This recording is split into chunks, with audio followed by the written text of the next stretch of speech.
Good evening, everyone. My name is Devdutt. Today we will discuss some important topic of class 10th. First of all, we will talk regarding syllabus topic. 10th class हम लोग 10th class के chemistry subject को discuss करेंगे और chemistry subject को discuss करने से पहले थोड़ा सा 10th क्लास के सिलेबस की बात करेंगे जो कि केमिस्ट्री में स्टडी किया जाता है। तो देखो जरा ध्यान से, अगर हम लोग 10th क्लास के सिलेबस की बात करते हैं तो इसमें सबसे फर्स्ट जो चैप्टर आता है chemical equation and reaction. Chemical equation and reaction. Next आपका जो चैप्टर है उसका नाम है acid base and salt. Next topic is periodic table. Again next topic is metallurgy and last topic is carbon and its compound.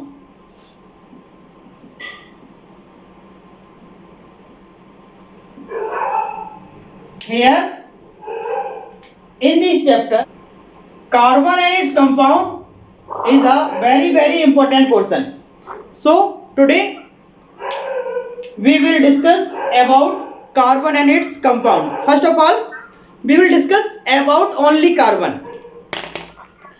अगर हम लोग सिर्फ और सिर्फ कार्बन की बात करते हैं तो अकॉर्डिंग टू 10th के बेस पर अगर बात की जाए तो इस चैप्टर का नाम कार्बन एंड इट्स कंपाउंड है, जो कि हालांकि मैंने लिख दिया कार्बन एंड इट्स कंपाउंड। लेकिन यहां पर सबसे पहले बात करते हैं कार्बन की, और हम लोगों के दिमाग में ये एक क्वेश्चन हमेशा राइज होता रहता है क्या कि कार्बन में ऐसा क्या है जिसकी वजह से कार्बन और इट्स कंपाउंड को नाम ही दे दिया। कभी आपने ऐसे नहीं सुना होगा phosphorus and its compound, silicon and its compound, hydrogen and its compound. Means इस तरीके का कोई भी चैप्टर किसी भी क्लास में इंक्लूडेड नहीं है except carbon. It means carbon is a very important element. Basically है क्या, अगर आप लोगों ने मॉडर्न पीरियोडिक टेबल के बारे में स्टडी किया हो तो आपको 9th क्लास में भी मॉडर्न पीरियोडिक टेबल के बारे में बताया जाता है। तो अगर हम लोग मॉडर्न पीरियोडिक टेबल की बात करते हैं तो मॉडर्न पीरियोडिक टेबल में right now 118 elements are present, but before some year only 114 elements and some less elements present, but right now 118 elements present in modern periodic table including carbon. अगर हम उस carbon element को हटा दें, अब समझना carbon की इंपॉर्टेंस समझिए जरा। कार्बन एटम एक इतना इंपॉर्टेंट एटम है कि मॉडर्न पीरियोडिक टेबल में टोटल 118 एलिमेंट में एक कार्बन भी है।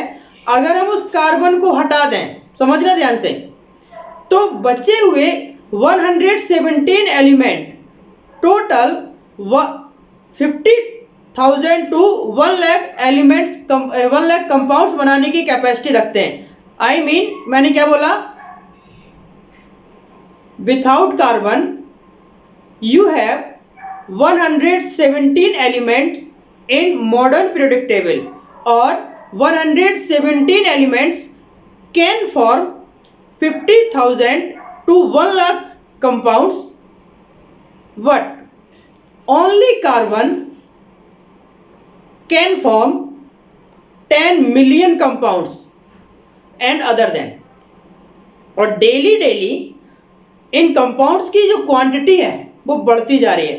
मैं आपको एक यूनिवर्सल ट्रुथ बताता हूं, दुनिया में जितने भी लिटरेचर हैं अगर उनको एक साइड रख दिया जाए और कार्बन कंपाउंड से बनी हुई ऑर्गेनिक केमिस्ट्री की बुक्स को एक साथ रख दिया जाए तब भी शायद है ऑर्गेनिक बुक्स की क्वांटिटी ज़्यादा होगी।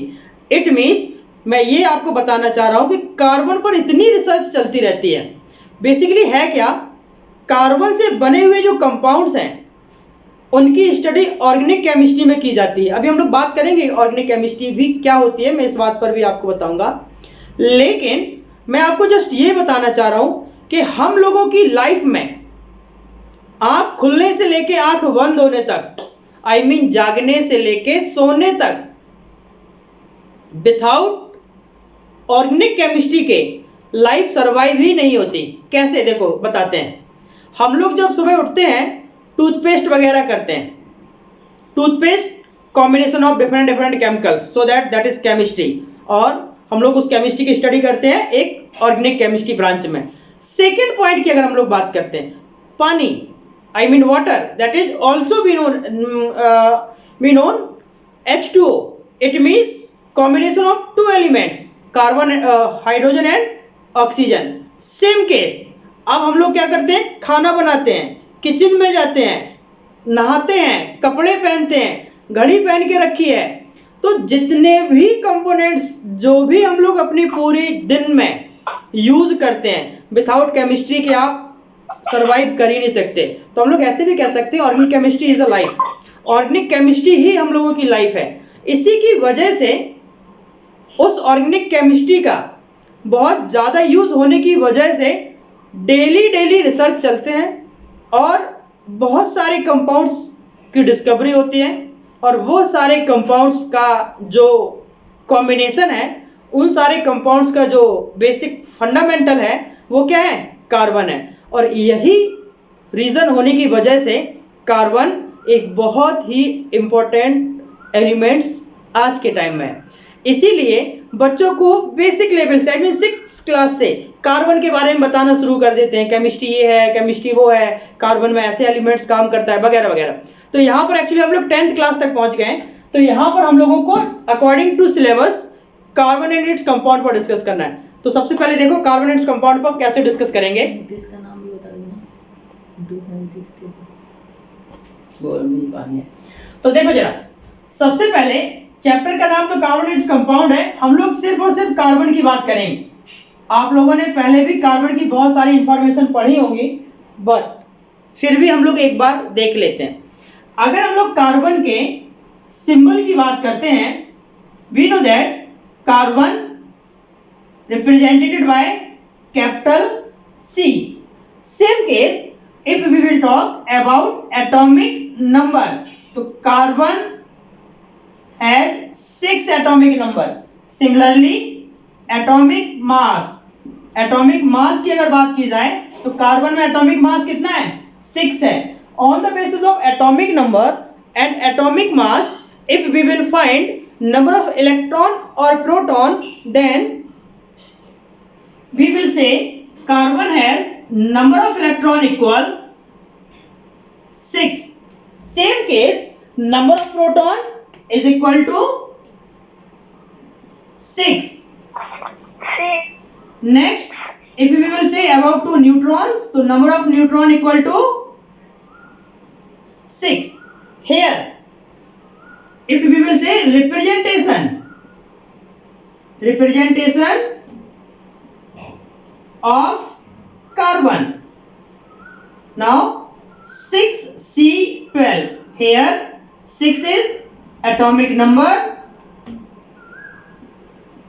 12 is atomic mass,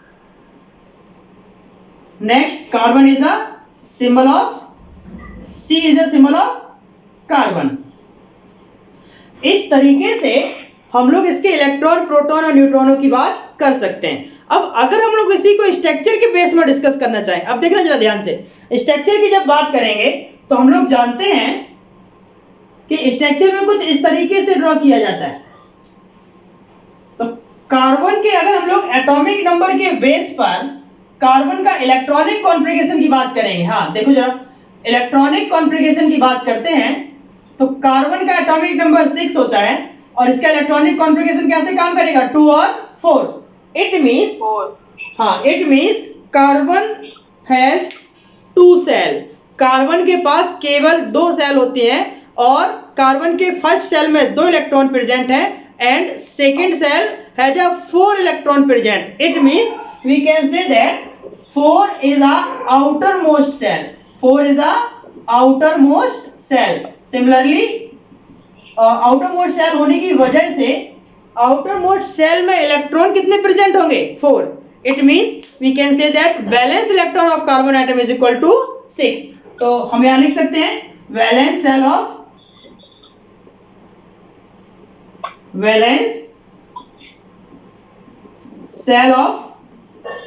इलेक्ट्रॉन कितने हैं? 4 हैं. अब वैलेंस सेल इलेक्ट्रॉन 4 होने का मतलब क्या है? It means valency of carbon. इसका मतलब एक पॉइंट और निकल के आ गया. Valency of carbon equal to कितना हो जाएगा? 4. इट मींस नो 2 नहीं 4. It means outermost electron is equal to valency of carbon atom. Why this method? We can find the valency and oxidation number of different elements by electronic configuration method. So that if we will talk about to valency and oxidation number, we can say that oxidation number of carbon is equal to oxidation number of carbon equal to 4. But must remember carbon has +4 or -4 oxidation number.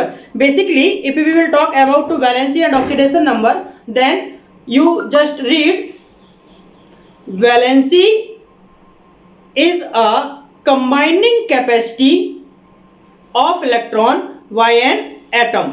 Means atom के द्वारा इलेक्ट्रॉनों को combined करने की capacity को क्या बोला गया? वैलेंसी. What? Yes. What?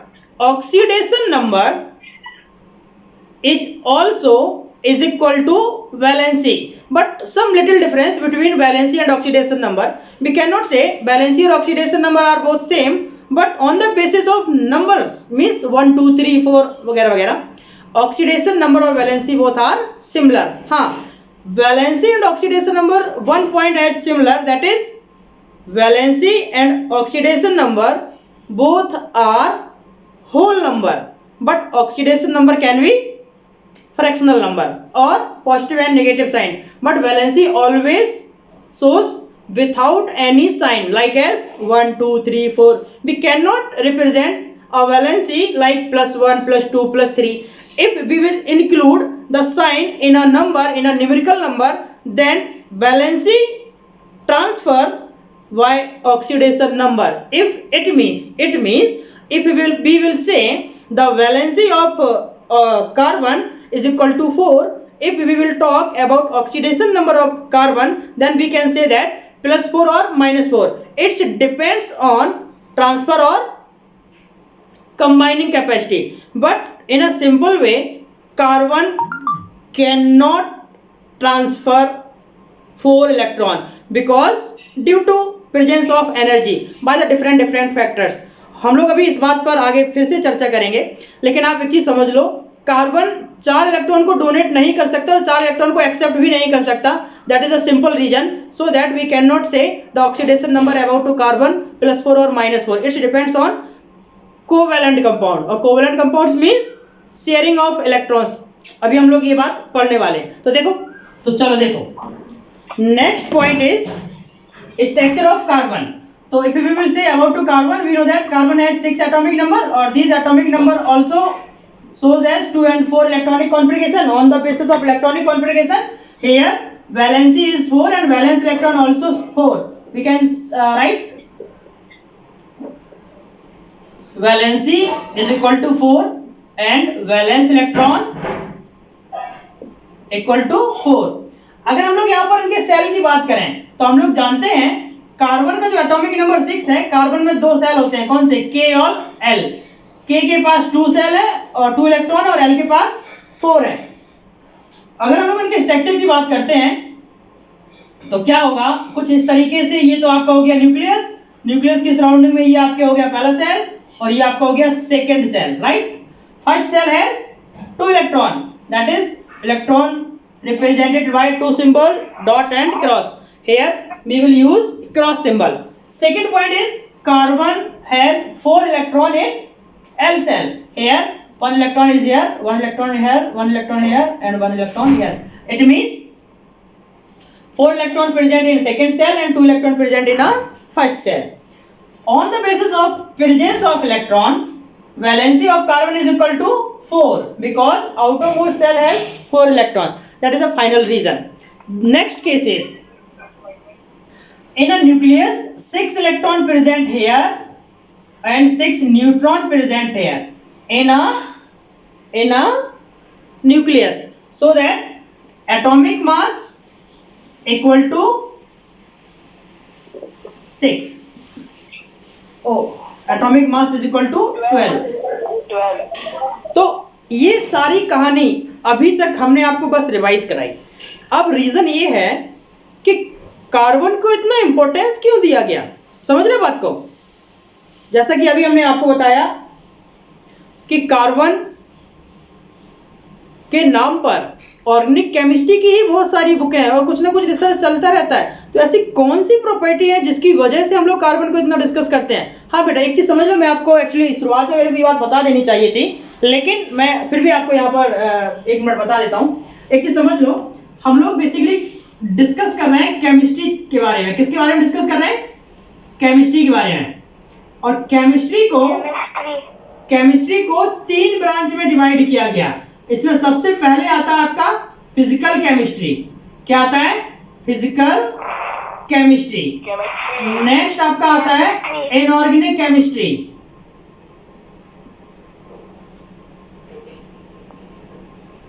और लास्ट आपका आता है ऑर्गेनिक केमिस्ट्री. और completely information of carbon belongs to organic chemistry. If we will say about to carbon and its compound chapter, it is included in organic chemistry, है ना. तो अभी हम लोगों को ऑर्गेनिक केमिस्ट्री की हम लोग कंप्लीटली बात कर रहे हैं. इनकी बात, ये बहुत जो क्लासिफिकेशन है केमिस्ट्री का तीनों टाइप का, ये तीनों टाइप का क्लासिफिकेशन आपको 11th और 12th चैप्टर में बहुत 11th और 12th क्लास में आपको बहुत डिटेल में बताया जाएगा. लेकिन यहाँ पर बहुत ही चैप्टर बहुत छोटे छोटे हैं, बहुत कम है, तो इसको इस बात से इतना लिंक नहीं किया जाता. फिलहाल मैंने आपको बता दिया. इन फ्यूचर आप केमिस्ट्री को 3 डिफरेंट क्लासिफिकेशन से डिस्कस करोगे. इसमें एक फिजिकल केमिस्ट्री है, एक इनऑर्गेनिक केमिस्ट्री और एक में ऑर्गेनिक केमिस्ट्री है.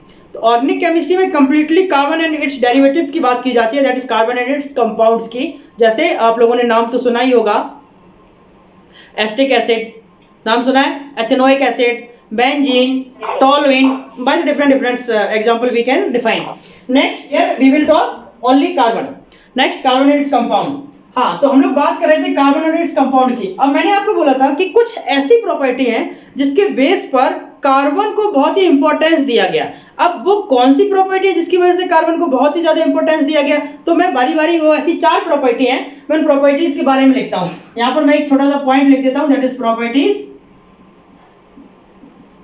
और प्रॉपर्टीज की अगर हम बात करें तो प्रॉपर्टीज में सबसे पहला जो हमारे पास इसका टर्म्स है, दैट इज टेट्रावैलेंट. टेट्रावैलेंट, इसको टेट्रा कोवैलेंसी भी कह सकते हो आप. टेट्रा कोवैलेंसी ऐसे भी बोल सकते हो. मींस टेट्रावैलेंट और टेट्रा कोवैलेंसी प्रॉपर्टी होने की वजह से कार्बन एक यूनिक नेचर को शो करता है, that is a unique property. Next point, catenation. Catenation. Next point is polymerization. Polymerization, that is polymerization. We can also write as polymerization. Next point is isomerism. Isomerism. By these 4 properties we can define carbon, and these 4 unique property of the carbon. Some elements also present some property between them, but only carbon has these 4 special properties present, only carbon atom. So first of all we will talk about first property is tetravalent or tetracovalency. Now we will learn tetravalency. What is tetravalency? What is tetravalency?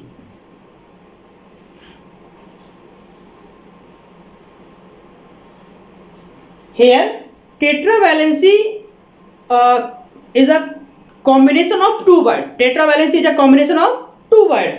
Which word? First is tetra और second is valency. Tetra means 4. Tetra means 4. As you know, tetra means 4. Next, valency means combining capacity. In an initial way, also I represented valency. Valency means combining capacity. Means 4 इलेक्ट्रॉनों को combined करने की capacity को हम लोग क्या बोलते हैं? Tetra valency. कुछ एलिमेंट के पास और भी ये प्रॉपर्टी होती है, जैसे in a similar same elements of carbon family, carbon, silicon, germanium, इनके पास भी टेट्रा वैलेंसी होती है, लेकिन फिर भी ये कार्बन की जैसी प्रॉपर्टी को बिहेव नहीं कर पाते. Reason, carbon has 4 unique property but each carbon family has not a 4 different unique properties. So carbon is a tetravalent. It means carbon has 4 valence electron. Carbon has 4 outermost electron. So carbon is the valence is equal to 4. Finally, now tetra covalency. Tetra covalency. Tetra covalency means tetra, that is called tetra. It is also known as 4. What? Covalency. Covalency means covalent.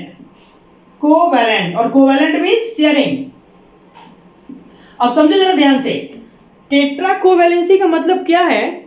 एक ऐसा compound, समझो ध्यान से, एक ऐसा compound जो covalent bond बनाने की कैपेसिटी रखता हो, दैट इज कोवैलेंसी. और कार्बन 4 कोवैलेंट बॉन्ड बनाने की कैपेसिटी रखता है एट अ टाइम. एक ही बार में वो 4 कोवैलेंट बॉन्ड बनाने की कैपेसिटी रखता है, जिसकी वजह से हम उसको कोवैलेंसी भी कह सकते हैं. That is covalency means sharing of electrons. ठीक है, तो इस बात को समझने के लिए आपको एक ऐसे समझ लो, हम लोग जानते हैं कि generally compound classified into 3 types. First is ionic compound, second is covalent compound, third is coordinate compound. But as per your syllabus, coordinate compound is not included in your 9th class or 10th class. But when you will join 11th or 12th class, then you will study then you will study about coordinate compound. Here we will talk about two compounds. First is ionic compound, second is covalent compound. Ionic compound, we know that the transfer of electron from one atom to another atom, that is called ionic compound. But बात कर रहे थे tetra valency और covalency की. तो covalency का मतलब क्या होता है? जनरली टेट्रा का मतलब तो 4 होता है, as you know, but covalency means ऐसे कंपाउंड्स जो कोवैलेंट बॉन्ड बना ले, उसमें बॉन्ड इलेक्ट्रॉनों का शेयरिंग होता है. शेयरिंग का मतलब होता है को दैट मींस टुगेदर. एक साथ अगर इलेक्ट्रॉनों का कैपेसिटी, कंबाइनिंग कैपेसिटी बढ़ जाए तो उसको हम लोग बोलेंगे कोवैलेंसी. अगर हम लोग यहाँ पर वर्डिंग के अकॉर्डिंग चलें तो को का मतलब होता है टुगेदर और वैलेंसी का मतलब होता है combining capacity. That is 2 element के बीच में, 2 एलिमेंट्स के बीच में एक साथ जो कंबाइनिंग कैपेसिटी होगी वो कितनी होगी? वो डिपेंड करता है एलिमेंट के ऊपर. लेकिन कार्बन का एक साथ इलेक्ट्रॉनों को कंबाइन करने की कैपेसिटी कितनी होती है? 4 होती है. इसलिए we can say that carbon is a tetravalent और it is also known as carbon is a tetra covalency. तो ये जो कोवैलेंसी का कंसेप्ट है ये केवल और केवल कोवैलेंट कंपाउंड में डेवलप होता है, आयनिक कंपाउंड में डेवलप नहीं होता. Because in a ionic compound electron transfer from one atom to another atom, but in a covalent compound electron can share between 2 atoms, so that we can say that it is a covalency. Now next point is catenation. Next point is catenation. अब catenation क्या होता है ये समझो जरा ध्यान से, ठीक है. अगर हम लोग कैटिनेशन की बात करते हैं तो कैटिनेशन का मतलब होता है, कैटिनेशन बेसिकली कैटिनेशन का मतलब है सेल्फ लिंकेज. Self linkage. अब what is mean self linkage? Self linkage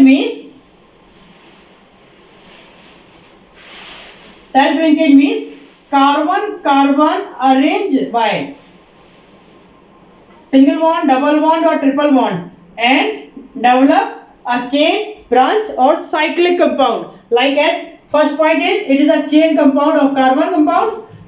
Second point is carbon carbon carbon carbon carbon arranged by 4 bond. Here it is branch.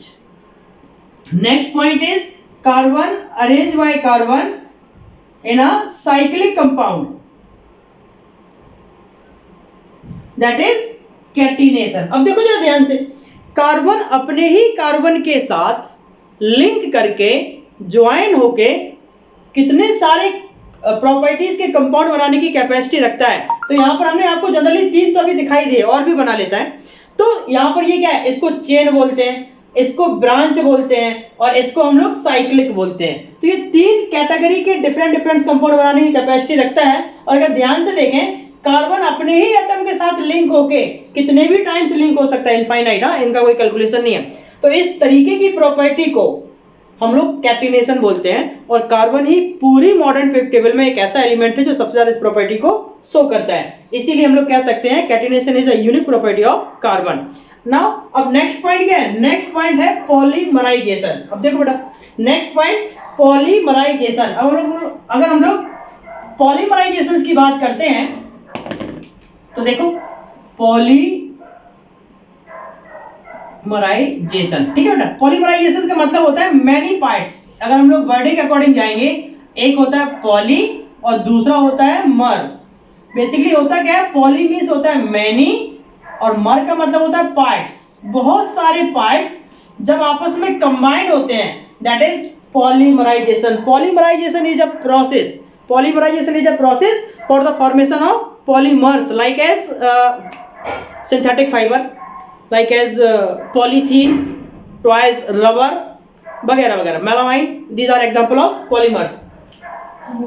तो हम लोग क्या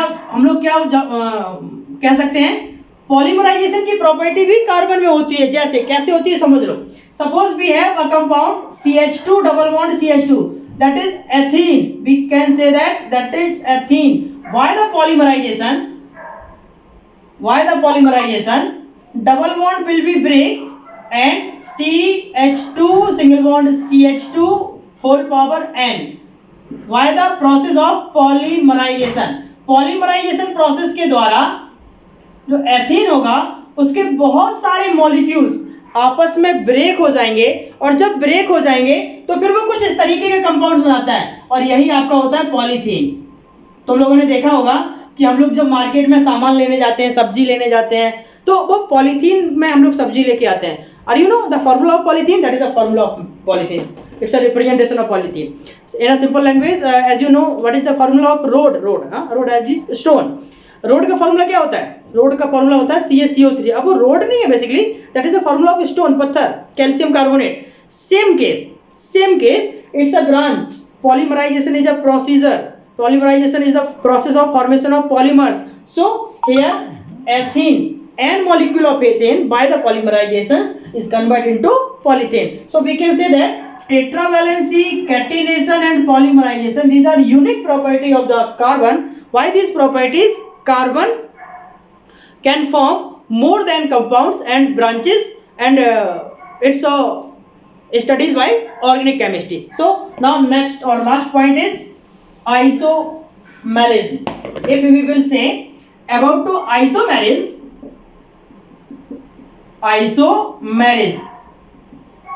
what do you mean isomerism? Isomerism is also combination of two names, two parts. first is iso, second is mer। mer means part, iso means same, that is same part, it means same plus part। जब same part आपस में combined हो जाते हैं तो उसको isomerism कहते हैं इन अ simple language। but in a chemistry language or in a technical language we can say that the compounds in which same molecular formula and different compound of the carbon, means molecular formula एक हो लेकिन उसके compound बहुत सारे बन जाएं, that is called isomerism। for example, suppose we have C4H10, ये आपका एक मॉलिक्यूल है, एक कंपाउंड है कार्बन का। अगर हम लोग इसके स्ट्रक्चर की बात करते हैं तो इसको ऐसे बना सकते हैं CH3 CH2 CH2 CH3। Second, इसी कंपाउंड को ऐसे भी बना सकते हैं CH3 CH CH3 CH3। तो देखो जरा ध्यान से, hair How many carbon present in the series? 1, 2, 3, 4. C4. And number of hydrogen is 3, 3, 6, 2, 8 to 10. It means carbon is 4 and hydrogen is 10.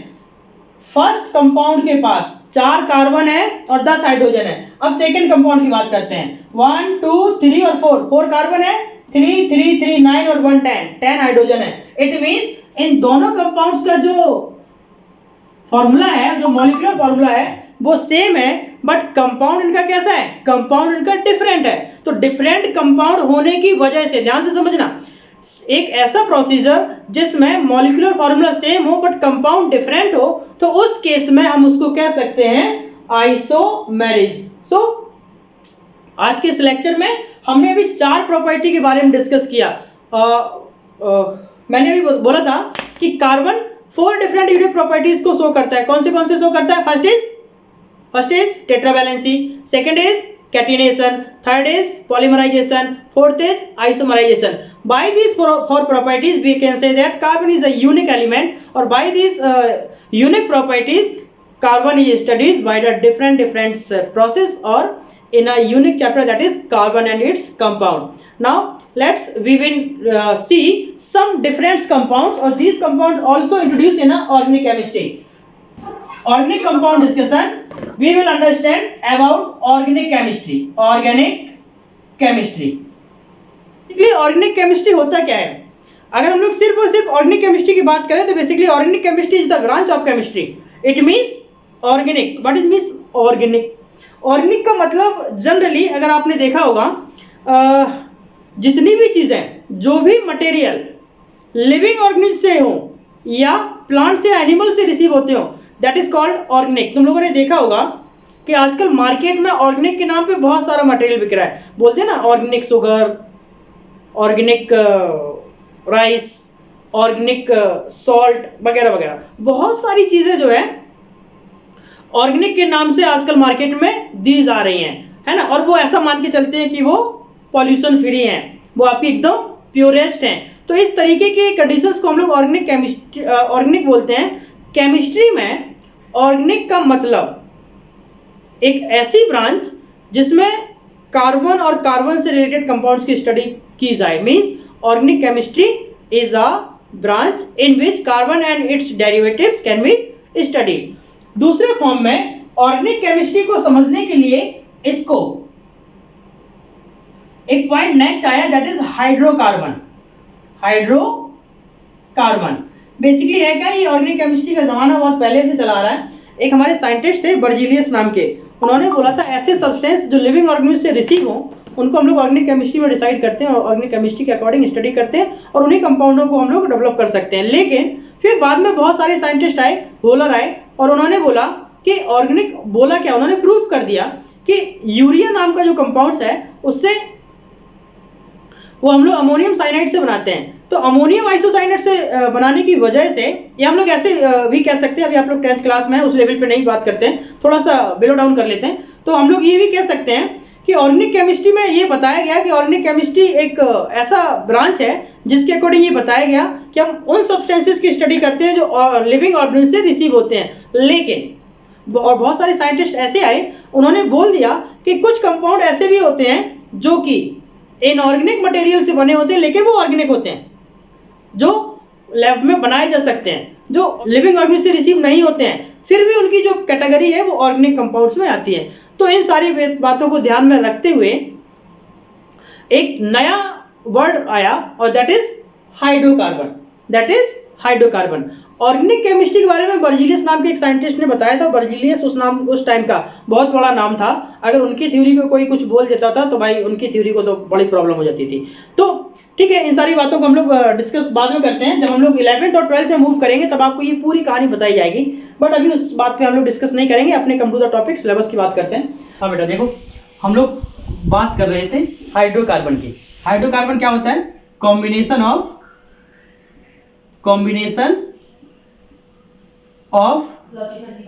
Hydrogen and carbon.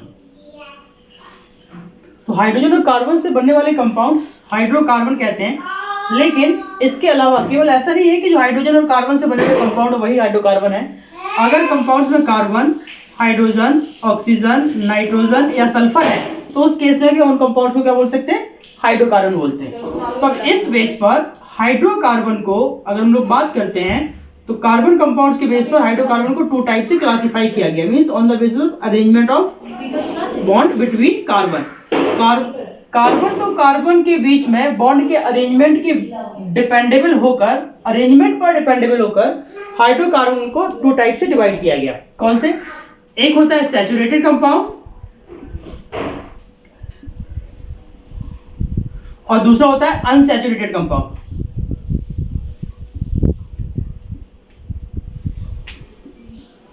अब सैचुरेटेड कंपाउंड क्या होता है? Saturated compound का मतलब है ऐसे कंपाउंड जिसमें कार्बन कार्बन कैसे जुड़ा हो, सिंगल बॉन्ड से, दैट इज सैचुरेटेड। और एक ऐसा कंपाउंड जिसमें कार्बन कार्बन कौन से बॉन्ड से जुड़ा हो, मल्टीपल बॉन्ड से, तो उसको हम लोग क्या बोलेंगे, अनसैचुरेटेड कंपाउंड।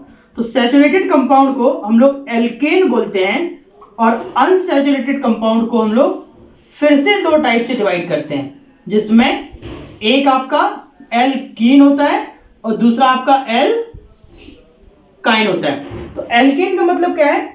एल्केन का मतलब है एक ऐसा कंपाउंड जिसमें कार्बन कार्बन आपस में सिंगल बॉन्ड के साथ कनेक्टेड हो, तो एल्केन। लेकिन एक ऐसा कंपाउंड जिसमें कार्बन कार्बन आपस में डबल बॉन्ड के साथ कनेक्टेड हो तो वो एल्कीन। सिमिलरली अगर हम लोग एल्काइन की बात करते हैं तो एक ऐसा कंपाउंड जिसमें कार्बन कार्बन आपस में कैसे कनेक्टेड हो, ट्रिपल बॉन्ड के साथ कनेक्टेड हो, तो उसको हम लोग बोलते हैं एल्काइन। तो यहां पर अभी हम लोगों ने इसका क्लासिफिकेशन पढ़ा। अब जरा देख लो इनके जनरल फार्मूले की बात। अगर मैंने लिखा यहां पर एल्केन, फिर हम लोग लिखेंगे एल्कीन और फिर हम लोग जानेंगे एल्काइन के बारे में। तो यहां पर जो इसका जनरल फार्मूला होता है, एल्केन का जनरल फार्मूला क्या होगा, CnH2n+2। एल्कीन का जनरल फार्मूला CnH2n, जबकि एल्काइन का जनरल फार्मूला CnH2n-2। यहां पर जो n है उसका मतलब क्या है, नंबर ऑफ कार्बन एटम। तो इस तरीके से हम इनके कंपाउंड्स की बात कर सकते हैं। बाकी हम इसके नेमिंग की भी बात करेंगे, हम इनके IUPAC की भी बात करेंगे और हम इनके और भी फर्दर बहुत सारी प्रॉपर्टी की बात करेंगे। तो फिलहाल आज के लेक्चर में हम लोग इतना ही देखेंगे और इसके बाद जो नेक्स्ट लेक्चर होगा उसमें फिर हम इसके आगे एक्सप्लेन करेंगे, ठीक है, और वहां पर हम लोग IUPAC वगैरह भी डिस्कस करेंगे। चलिए बेटा, ओके, तो उम्मीद है समझ सब कुछ आ गया होगा। चलो फिर चलते हैं, ओके बाय, और मिलते हैं अगले लेक्चर में।